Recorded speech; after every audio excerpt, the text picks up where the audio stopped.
तो जैसे हमारा इस हफ्ते का जो टॉपिक है वो है साजन सजनी का।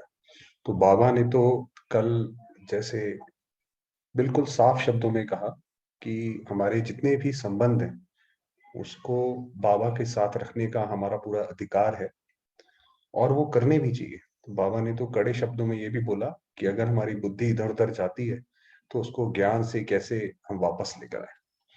तो आज भी कुछ इसी प्रसंग में ही बात करेंगे। तो आज जो मेन टॉपिक्स हैं इस मुरली के उसी पे डायरेक्ट ध्यान देंगे, पूरी नहीं पढ़ेंगे। तो बाबा कह रहे हैं समय पर वह निरंतर विजय का झंडा क्यों नहीं लहराता है। कि विजय का झंडा माना कि जिस चीज की हम हमें जरूरत है, जिस शक्ति की हमें जिस समय जरूरत है, तो या तो वो लेट आती है या आती नहीं है। तो ऐसा क्यों है, उसका कारण क्या है। आप लोग भी फंक्शन में झंडा लहराते हो तो समय पर क्यों नहीं लहराता है। कारण पहले से रिहर्सल नहीं करते हो। माना ये जो बाबा हमें चीज बता रहे हैं ये सारी जैसे वो गीता में भी आता है कि अभ्यास और वैराग्य। तो जितना ज्यादा हम अपनी शक्तियों का अभ्यास करते जाएंगे वो धीरे धीरे धीरे धीरे करके वो हमारे अंदर आती जाएगी। तो इसमें कोई निराश होने की बात नहीं है और ना इसमें कोई जादू होने की बात है। ना ये जादू होगा। तो जैसे जैसे हम करते जाएंगे तो वो पिछले दिन से हमारी बढ़ती चली जाएगी। तो ऐसे विजय का झंडा लहराने के लिए मुख्य बात रियलाइजेशन नहीं है। कि उस चीज का रियलाइजेशन नहीं है। कि हम बोलते तो है कि मैं देवात्मा हूँ, क्या मैं अंदर से महसूस होता है कि मैं वही देवात्मा हूँ, कि मैंने ऐसा राज्य किया था। हमें अपने आप को हम अगर सिंहासन पर देखें, सतयुग के सिंहासन पर देखें, पीछे विष्णु की मूर्ति है, क्या हमें लगता है कि हमने अभी कभी ऐसा राज्य किया है। अमृत वेले से रियलाइजेशन कोर्स शुरू करो।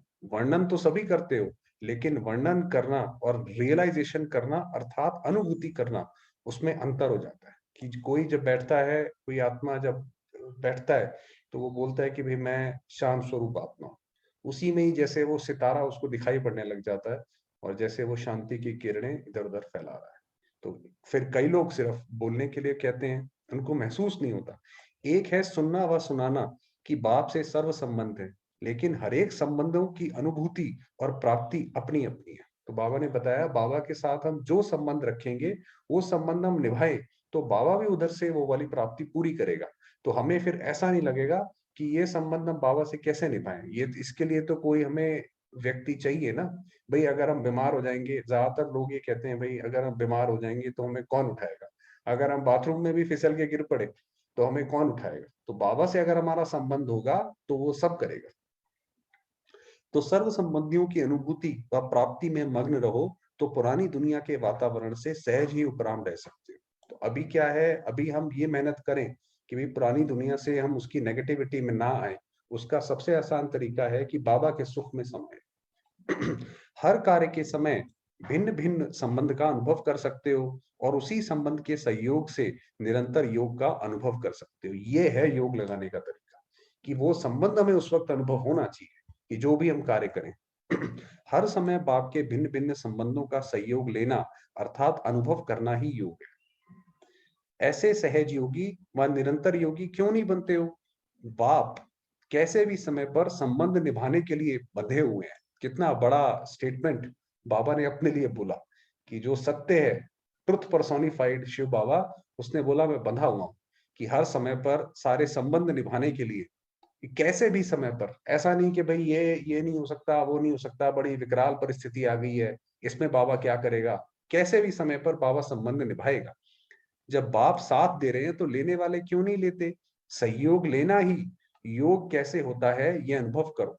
कि सहयोग जब लेते हैं तो वास्तव में हमारा योग उस समय लगता है कि जब हमें बाबा से सहयोग की प्राप्ति होती है तो हमारा मन झूम जाता है कि ये तो शिव बाबा ने जैसे पूरा सहयोग दिया। तो हमें इतनी जो खुशी होती है वो योग अलग तरीके का है।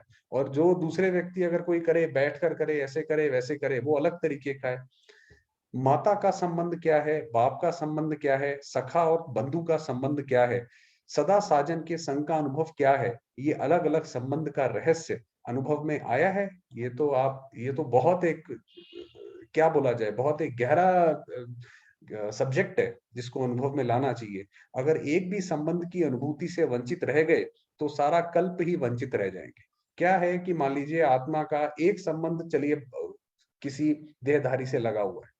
मान लीजिए माँ का संबंध है, बाकी सारे संबंध तो शिव बाबा से अनुभव होते हैं। मगर माँ जो प्यार करती है, जो प्यार से खाना खिलाती है, उसका हमें बाबा से संबंध ही नहीं है। शरीर छूटेगा, बीमारी होगी, फौरन माँ की याद आएगी, तो क्योंकि वो संबंध बाबा से अनुभव नहीं किया, तो बाबा कह रहे हैं वो रह जाएंगे। क्योंकि कल्प में अब ही सर्व सर्व अनुभवों की खान प्राप्त होती है, अब नहीं तो कभी नहीं। तो अपने आप को चेक करो कि किस संबंध की अनुभूति अभी तक नहीं कर पाए हैं। बाबा ने कहा, जैसे बाबा ने सारे संबंध बताए, तो बाबा ने कहा चेक करो। इसी प्रकार से ज्ञान की सब्जेक्ट में जो भी पॉइंट्स वर्णन करते हो, उस हर पॉइंट का अनुभव किया है। जैसे वर्णन करते हो हम सुदर्शन चक्रधारी हैं, तो स्व के दर्शन का अनुभव किस आधार से कहते हो? कि भाई हम कहते हैं भाई हम सुदर्शन चक्रधारी हैं, तो हमें स्व का दर्शन होता है, हमें अपना पार्ट दिखाई पड़ता है कि सतयुग में हमारा क्या पार्ट था। चलो ठीक है, एक्यूरेट ना दिखाई पड़े कि भाई क्या नाम था, कहाँ पे राजा थे या रानी थे या प्रजा थे, मगर कुछ तो अनुभव हो ना, मन तो हमारा गवाही दे कि हाँ आप थे। तो अगर वो नहीं होता तो फिर तो सूखा सूखा कहने से क्या फायदा है। दर्शन अर्थात जानना, जानने वाला उस जानने की अथॉरिटी में रहता है कि भाई हमें वो, फिर वो उसका नशा रहता है। जैसे आजकल के शास्त्रवादी सिर्फ शास्त्र पढ़ते हैं, रटते हैं, फिर भी स्वयं अपने को शास्त्र की अथॉरिटी समझते हैं। आप सब रटते नहीं हो, लेकिन उसमें रमण करते हो। तो जैसे वो दिखाया कि गोपी जो है वो मुरली में रमण करती थी, तो ऐसे ही उसमें लवलीन स्थिति, उसमें डूब जाए। रमण करने वाला अर्थात मनन द्वारा स्वरूप में लाने वाला, कि बाबा ने कुछ बताया, फिर उसको मनन करे, चिंतन करे कि ऐसा कैसे हो सकता है। सिर्फ सुनने से तो महान नहीं बनेंगे ना। जैसे वो बाबा गाय का एग्जाम्पल देता है कि गाय जब खाना खाती है तो उसके बाद जुगाली करती है, तो वो जुगाली नहीं करेगी तो वो खाना ताकत कैसे देगा। ऐसे सदा ज्ञान की अथॉरिटी, अर्थात सदा ज्ञान की हर पॉइंट के नशे में रहने वाला होगा। ऐसे हर ज्ञान की हर पॉइंट की अथॉरिटी और अर्थात अनुभव के नशे में रहते हो। इसी प्रकार जो धारणा की सब्जेक्ट में भिन्न भिन्न गुणों का वर्णन करते हो, उस हर गुण के अनुभव की अथॉरिटी हो, स्पीकर हो, श्रोता हो या अथॉरिटी हो, इसी में नंबर हो जाते हैं। स्पीकर हो माना बोलने वाले हो, श्रोता हो माना सुनने वाले हो, और अथॉरिटी हो तो माना हमें पता है कि ये काम कैसे होता है। कोई हमसे आके पूछे तो हम उसको बता सकते हैं कि भाई ये वाला काम ऐसे करो, ये इसका अनुभव है। तो बाबा ने कहा पहले तो ये संबंध का बताया कि सारे संबंध अनुभव करें बाबा से। फिर उसके बाद दूसरी पार्टी से जब बाबा ने बात करी है, सदा सर्व खजानों से संपन्न अर्थात अपने को माला माल समझते हो। जैसे बाप सदा संपन्न है, ऐसे बाप समान सभी खजानों से संपन्न हो। ये हम अंदर देखें, या हमें अंदर से लगता है नहीं नहीं भाई हमारी नौकरी अच्छी लग जाए, है जी, हमें कहीं बाहर का कोई वीजा लग जाए, तब हमें सारी प्राप्ति होगी, तब हम मानेंगे कि बाबा ने हमारे लिए कुछ किया। ये तो हमारी बहुत, क्या बोला जाए, भोलापन है। कोई भी खजाने की कमी नहीं। ऐसे मन से खुशी का आवाज निकलता है कि पाना था वो पा लिया। मुख का आवाज निरंतर का नहीं हो सकता, लेकिन मन का आवाज निरंतर अविनाशी है। तो वो योग है, जब हमारा मन में ये बात आ गई कि मैंने तो जो पाना था वो पा लिया जी, तो उसके बाद तो योग आपका अपने आप लग जाएगा, उसमें कोई लगाने की अलग से जरूरत ही नहीं पड़ेगी।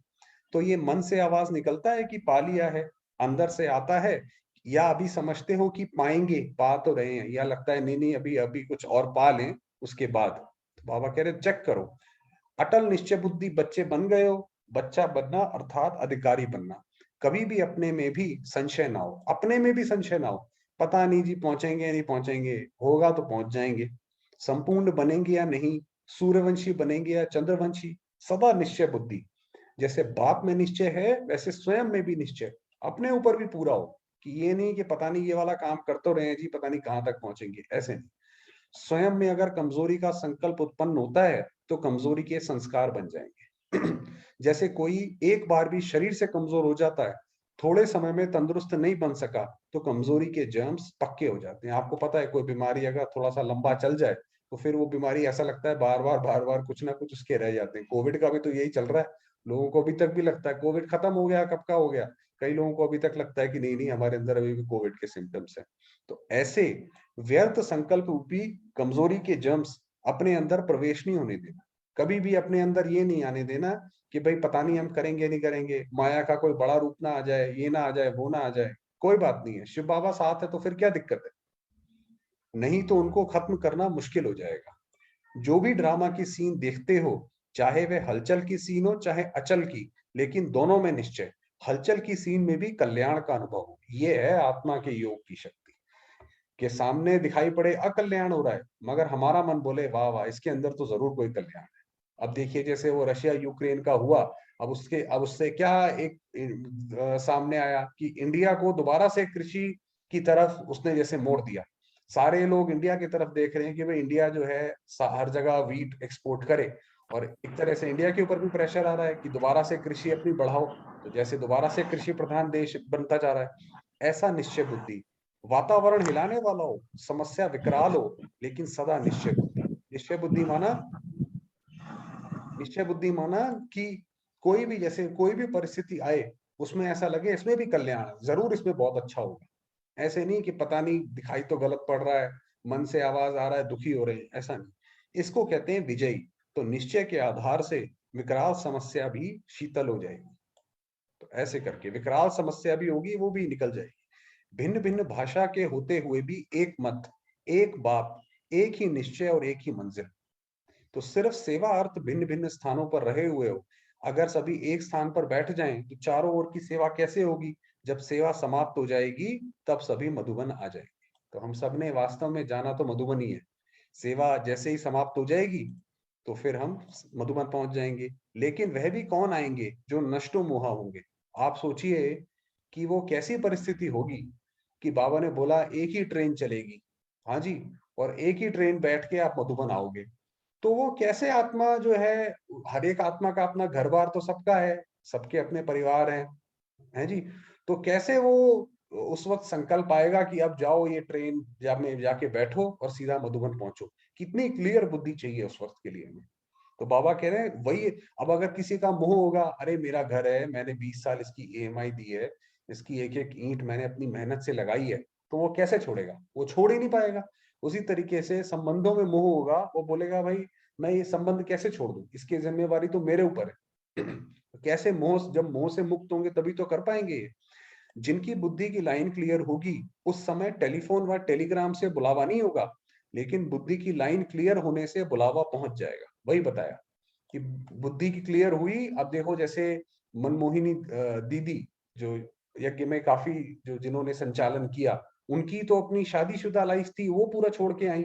कितनी दादियां, कितनी बहनें जो हैं, कईयों के तो बेबीज भी थे, और वो सारे छोड़कर आई बाबा की शरण में, जैसे बाबा को वो किया। कितनी बड़ी बात है। ऐसी हालतें बनेंगी जो जिस ट्रेन से आपको पहुंचना होगा वही चलेगी, उसके बाद नहीं। अगर लाइन क्लियर होगी तो साधन भी मिल जाएंगे, नहीं तो कहीं ना कहीं अटक जाएंगे। ये ड्रामा भी, क्योंकि ये ड्रामा, अब ये समझने की जरूरत है क्या होता है कि ये ड्रामा वास्तव में हमारी सारी इच्छाएं पूर्ण करता है, जो हमारी मन की इच्छा है। अगर हमारा जाने का मन ही नहीं होगा तो ड्रामा ही ऐसा बन जाएगा कि अरे देखो हम क्या करें, हमारा तो ऑफिस का काम, इसका काम, उसका काम, बाढ़ आई हुई है, बारिश हो रही है, हम कैसे जाएं? तो बाबा ने कहा कहीं ना कहीं अटक जाएंगे फिर उसमें। इसलिए बहुत काल का निरंतर योग चाहिए। कवच है, कवच वाला सदा सेफ रहता है। सेफ्टी की ड्रेस ही है याद का कवच, कि कैसा भी समय आए, कैसा भी हो, मगर जैसे हमें याद बाबा की ना टूटे। ऐसा ना हो हम इतना घबरा जाएं कि हम बाबा को याद ही ना कर पाए, तो वो ना हो। माताएं तीव्र पुरुषार्थी हो ना, अभी घर में नहीं बैठ जाना, अभी ग्रुप बनाकर चारों ओर की सेवा के लिए फैल जाओ। सेंटर खोलो, अगले साल देखेंगे कितने सेंटर खोले हैं। समस्याओं के पहले सबको संदेश दे दो। अब आप देखिए जैसे जैसे समय आगे बढ़ता जा रहा है, सेवा के लिए कहाँ अनुकूल समय रह गया है। अभी आजकल के समय में तो आप कुछ भी बोल दीजिए पब्लिक प्लेटफॉर्म पे, उसकी फौरन से इंटॉलरेंस है ही नहीं किसी के पास, सॉरी टॉलरेंस है ही नहीं किसी के पास, एकदम से लोग उसकी बगावत करते हैं। तो सभी आपके बहुत गुणगान करेंगे। तो बाबा ने कहा समस्याओं से पहले सबको संदेश दे दो।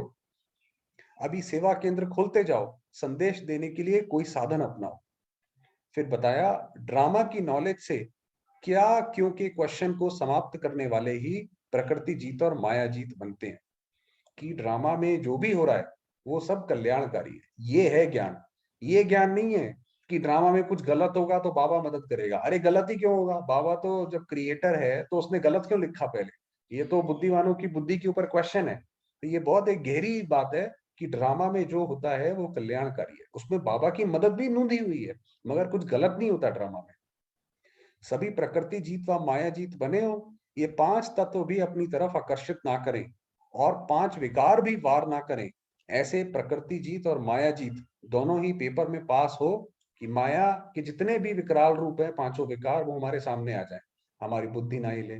प्रकृति के पांचों आ जाए, बाढ़ भी आ जाए, अर्थक्वेक भी आ जाए, तूफान भी आ जाए, सब आ जाए, तब भी हमारा बुद्धि जो है योग बाबा के साथ लगा है। अगर कोई प्रकृति द्वारा पेपर आए तो पास होने की शक्ति धारण हो गई है, हलचल में तो नहीं आएंगे। जरा भी हलचल में आना अर्थात फेल। और कुछ नहीं करना, हमारा मन जो है वो ना हिले, मन में डर ना आए, मन में ये ना लगे अरे ये तो बहुत बड़ा हो गया, ये कैसे होगा, ये ऐसे ना आए। तो वो अगर आया तो फेल। ये क्या, क्यों, ये क्वेश्चन भी उठा तो रिजल्ट क्या होगी। अगर कोई भी, अगर जरा भी कोई प्रकृति की समस्या वार करने वाली बन गई तो फेल हो जाएंगे। कुछ भी हो, लेकिन अंदर से सदा ये आवाज निकले, वहां मीठा ड्रामा। बाबा ने बिल्कुल जैसे होता है बच्चों को, इंग्लिश में बोलते हैं स्पून फीड जिसको बोलते हैं, कि क्या संकल्प करो, वो भी बाबा ने बताया। कि बाबा ने कहा कुछ भी हो, ये आवाज निकले, वाह मीठा ड्रामा। बाबा के सामने, अव्यक्त बाबा के सामने भी कितने सारे हादसे होते थे, जो बाबा को बहनें बताती थी कि बाबा ऐसा हुआ, ये भाई ने शरीर छोड़ा, ये बहन ने शरीर छोड़ा, इसको ये बीमारी आई। बाबा कहता था वाह, वाह ड्रामा, वाह बहुत अच्छा हुआ। कभी बाबा ने एक बार भी ये नहीं कहा कि नहीं बच्चे ये तो चिंताजनक बात है, कभी नहीं बोला।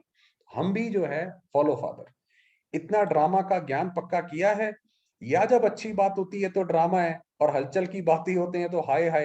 ये एक बड़ी स्थिति है कि हलचल की बात हो, कोई हमारी इंसल्ट करे, चलो ये बहुत बड़ी बात नहीं है, और हमारे मन से निकले वाह वाह वाह, क्या क्या बात करी है, बहुत अच्छा ड्रामा। हाय क्या हुआ, ये संकल्प में भी ना आए, ऐसे मजबूत हो, क्योंकि आगे चलकर अब ऐसी समस्याएं प्रकृति द्वारा भी आने वाली हैं। प्राकृतिक आपदाएं तो दिन प्रतिदिन बढ़ने वाली है ना। तो ऐसी स्थिति हो जो कोई भी संकल्प में भी हलचल ना हो। हर एक में निकले वाह मीठा ड्रामा, वाह ड्रामा वाह। हमारे लिए भी वाह, वाह मैं आत्मा वाह, और बाबा के लिए भी वाह बाबा वाह। तो ऐसे अचल और अडोल बने हो। अगर बहुत समय का माया जीत और प्रकृति जीत का अभ्यास नहीं होगा तो रिजल्ट क्या होगी, एक सेकंड का पेपर आना है। तो एक बाबा ने कहा उस सेकंड में ये भी नहीं सोचना कि ये सेकंड तो पास हो गया ना, ऐसे भी नहीं सोचना कि ये सेकंड पास हो, सेकंड पास हो, नहीं नहीं। टिक जाओ आप उस स्थिति में, वो जब पेपर आएगा चला जाएगा।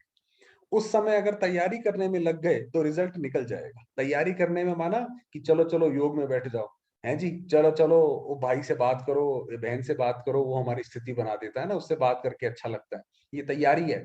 तो तैयारी में समय निकल जाएगा। एक सेकंड में पास हो जाए, इसका अभ्यास चाहिए। अगर ये भी सोचा कि योग लगाएं, याद में बैठे, तो भी सेकंड में बीत जाएगा।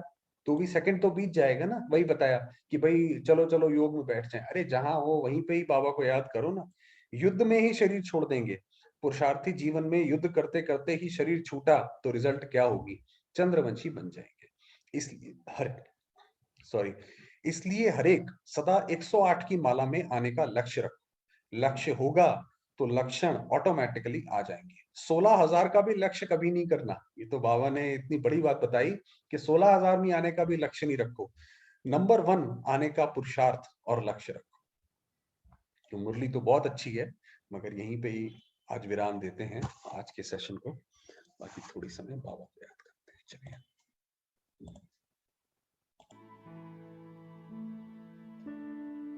बिल्कुल ऐसे बैठेंगे जैसे अभी ही वो पेपर आना है और अभी हमें बाबा के पास जाना है।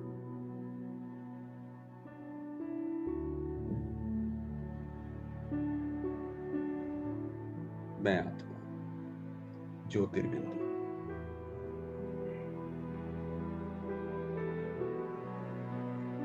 Point of light.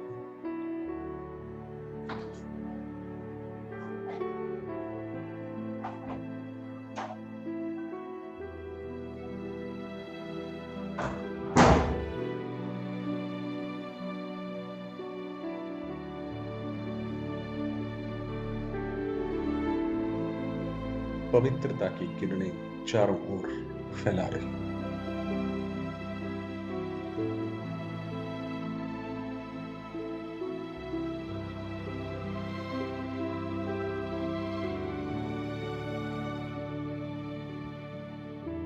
ये मेरा शरीर लाइट का शरीर है।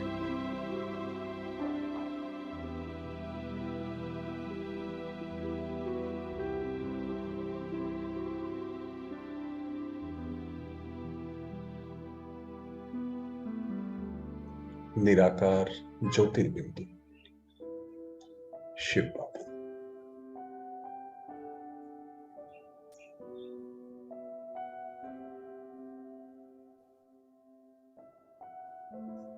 मेरे बाबा, मेरे साथी,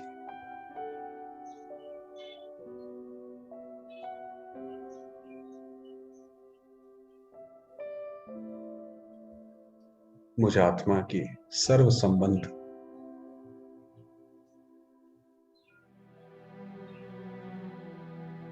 मात पिता,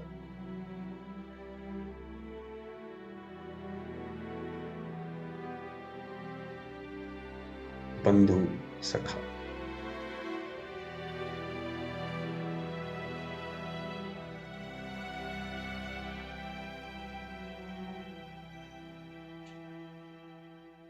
एक बाबा के साथ है।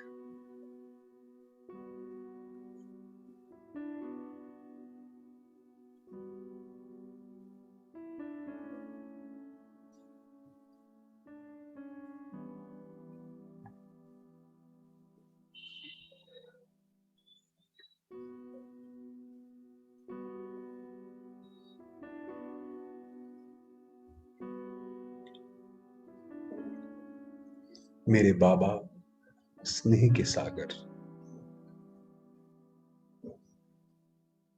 सर्वशक्तिमान,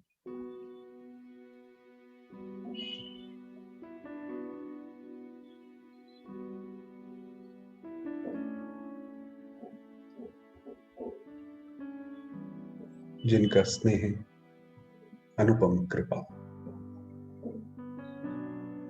मुझे आत्मा पर बरस रही है।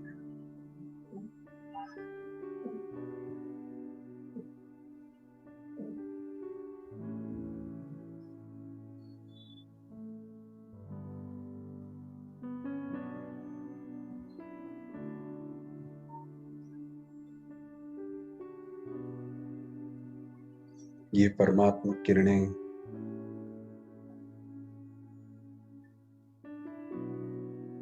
मेरे चारों ओर एक कवच का निर्माण कर रही है।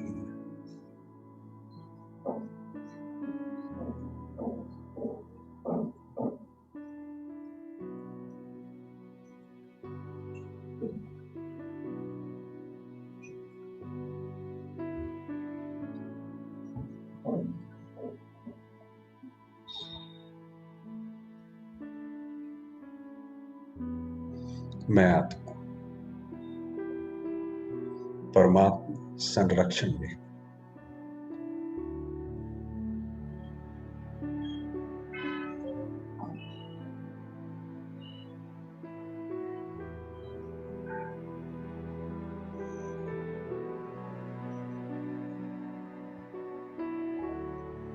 सच्ची पार्वती हूं,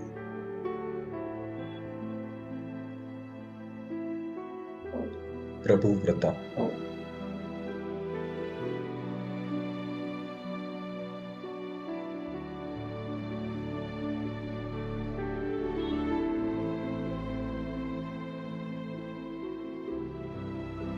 अपने राम की सीता,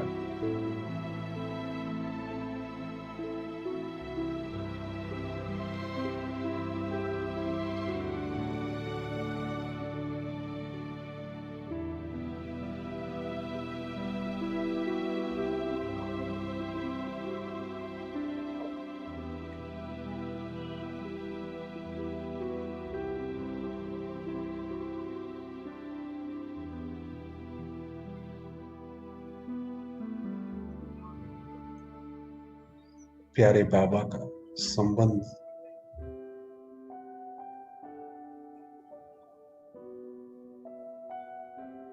सहयोग और साथ मुझे प्राप्त है।